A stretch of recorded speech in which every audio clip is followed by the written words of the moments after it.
ఎందుకు గొడవ పడుతున్నారు? ఓకే, మీరు ఎవరు గొప్ప అని తెలుసుకోవాలంటే మీకు ఒక టాస్క్ ఇస్తాను, ఓకేనా? ఎవరైతే రియల్ ఫ్యాక్ట్స్ బాగా చెప్తారో వాళ్ళే గొప్ప. ఓకే. నా పేరు వైష్ణవి, నేను 6th క్లాస్ చదువుతున్నాను. హలో స్పార్క్స్ తెలుగు వ్యూవర్స్, నేను భువన్ రామ్, నేను 4th క్లాస్ చదువుతున్నాను. ఆపండి, మళ్ళీ గొడవ స్టార్ట్ అయిందా? ఓకే, ఒక పని చేద్దాం, హెడ్ అండ్ టైల్స్ వేద్దాం, ఓకేనా? మీ దగ్గర ఎవరి దగ్గర ఉంది కాయిన్? నా దగ్గర ఉందమ్మా.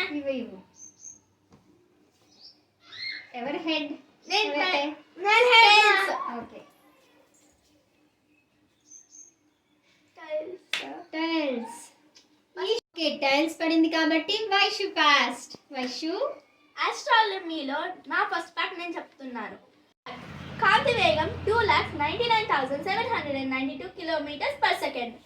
ఇప్పుడు నేను నా ఫస్ట్ ఫ్యాక్ట్ చెప్పబోతున్నాను. సాటర్న్ కి 82 ఉపగ్రహాలు ఉన్నాయి. చందమామలో వాయువులు లేవు, అందుకే అక్కడ సౌండ్స్ వినపడవు. నీలిరంగు నక్షత్రాలు అత్యధికంగా వేడిగా ఉన్నాయి. ప్రపంచంలోనే పురాతనమైన యూనివర్సిటీ నలంద యూనివర్సిటీ. నాకు తెలుసులే, ఇప్పుడు నేను చెప్పేది విను. భారతదేశంలో ప్రతి 100 కిలోమీటర్లకు భాషా ఉచ్చారణ జరుగుతుంది. ప్రపంచంలోనే మొదటి సినిమాను 1888లో తీశారు. నాకు తెలుసులే, ఒక బ్లూవేల్ గుండె కార్ పరిమాణంలో ఉంటుంది. షేక్స్పియర్ 1700 కొత్త పదాలను పరిచయం చేశారు.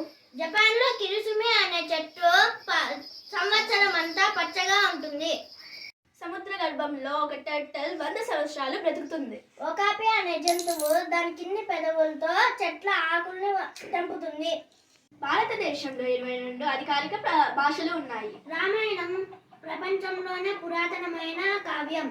ఒక మనిషి గుండె ఏడాదికి 35 మిలియన్ సార్లు కొట్టుకుంటుంది. నీకు సెల్ఫీ అనే పదం తెలుసా? దీన్ని 2013లో ఆక్స్ఫర్డ్ డిక్షనరీలో యాడ్ చేశారు. అది నేను పుట్టిన సంవత్సరమే, నాకు తెలియకుండా ఎందుకుంటుంది? తేనెటీగలు నృత్యం ద్వారా సమాచారాన్ని అందిస్తాయి. కింగ్ కోబ్రా 5 మీటర్ల దూరం నుండి అటాక్ చేయగలదు. అత్త, మా ఇద్దరిలో ఎవరు గొప్ప? అమ్మ, మా ఇద్దరిలో ఎవరు గొప్ప? మళ్ళీ ఎవరు గొప్ప?